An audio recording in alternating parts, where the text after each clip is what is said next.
اسی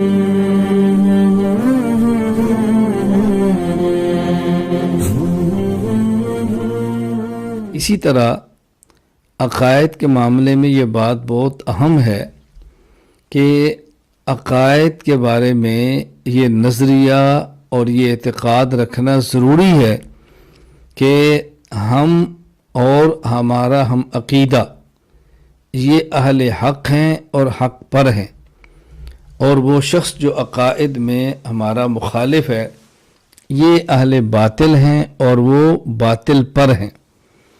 اس میں یہ ذہن کبھی نہ بنائیں کہ ہم بھی حق پر ہیں، دوسرا بھی حق پر ہو سکتا ہے، ہم بھی ٹھیک ہیں دوسرا بھی ٹھیک ہو سکتا ہے۔ تو پھر عقیدہ کیسا ہوا جب یہ شبہ پیدا ہو گیا، شک پیدا ہو گیا، اعتماد ختم ہو گیا، یقین میں تزلزل آ گیا؟ یہ کون سا عقیدہ ہے؟ ایک اختلاف ہے عقائد کا اور ایک اختلاف ہے اجتہادی مسائل اور مذاہب کا۔ عقائد کے بارے میں یہ نظریہ رکھنا ضروری ہے کہ ہم حق پر ہیں اور ہمارا مخالف باطل پر ہے۔ اگر ہم توحید کے قائل ہم حق پر ہیں، جو توحید کا قائل نہیں وہ باطل پر ہے۔ ہم ختم نبوت مانتے ہیں تو ہم حق پر ہیں، جو ختم نبوت نہیں مانتا وہ باطل پر ہے۔ ہم صحابہ کو ایمان مانتے ہیں تو حق پر ہیں، جو صحابہ کو ایمان نہیں مانتا وہ باطل پر ہے۔ ہم حضرت عیسیٰ علیہ السلام کے نازل ہونے کے قائل ہیں، ہم ان کے زندہ آسمان پہ جانے کے قائل ہیں تو حق پر ہیں۔ جو عیسیٰ علیہ السلام کے زندہ آسمان پہ جانے کا قائل نہیں یا ان کے آسمان دنیا سے دنیا پر آنے کا قائل نہیں، یہ باطل پر ہے۔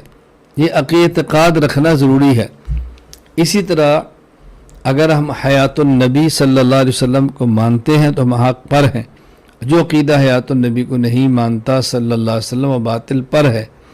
ثواب و عذاب قبر کو مانتے ہیں تو حق پر ہیں، جو ثواب و عذاب قبر نہیں مانتا وہ باطل پر ہے۔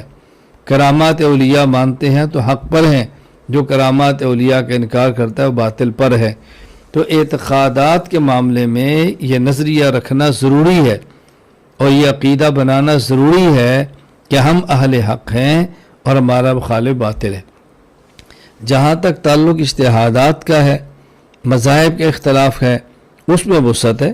اس میں ہم کہیں گے کہ ہم حق پر ہیں اور جو دوسرے مذہب والا ہے وہ باطل پر نہیں بلکہ خطا پر ہے، اور اس کے حق ہونے کا احتمال ہے اور ہمارے مذہب میں خطا ہونے کا احتمال ہے۔ یہ بات اچھی طرح ذہن نشین فرما لیں، اس میں الجھن کے اندر مبتلا نہیں ہونا۔